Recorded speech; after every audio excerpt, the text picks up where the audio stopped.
show you how to wear a newborn in a ring sling. Mine happens to be not sewed together, but typically you'll probably have something that comes attached like that.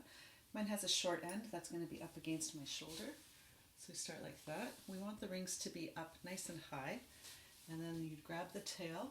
It matters to have it straight, so accordioning like an accordion, bring it up.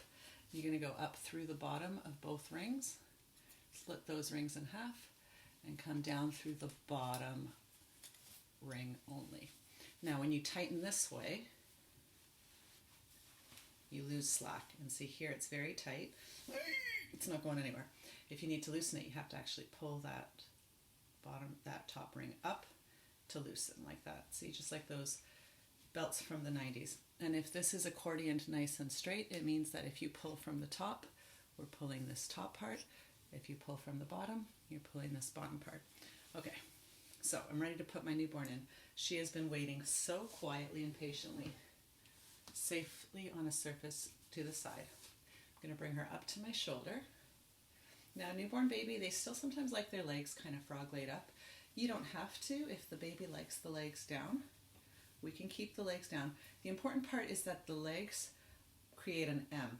So if the legs are out, they're still creating this little M shape. See, with the knees, foot, knee, hips. So the hips are lower than the knees. Okay, and then see how this fabric slid over. I'm still holding her. She's leaning on me here, and I'm holding her butt as we slide her in nice and gently. You always want a hand on your baby until you know that she's in there. And I do this little shimmy shimmy because her butt has weight. And look, if I show you where her legs are, they're to the side of me. And again, they might be kind of like frog-legged, or they're like an M in here, but they're not going to be long enough at a newborn stage to dangle outside just yet. Okay, now look, see how I'm still holding her here because we have not tightened anywhere yet, and we don't want any of this slack. So see, I'm pulling on that slack, and then I tighten. And then from the bottom, and I want to show you a trick too. I'm supporting my baby's head. I'm going to stick my hand underneath, and I'm pulling that fabric up. I wish I could show you underneath. But this fabric under her butt goes all the way up. So if you're worried about, is my baby going to slip out? Just have that fabric out. Now I want to be able to see her. I have a hat on this doll, but you don't necessarily need a hat on your baby.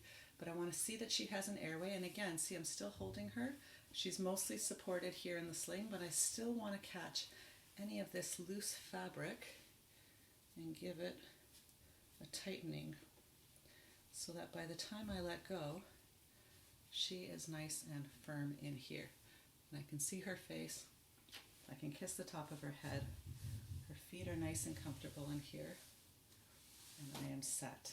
If you have enough fabric left over, you can make a little cushion for her with this leftover fabric. And that's it. Ta-da!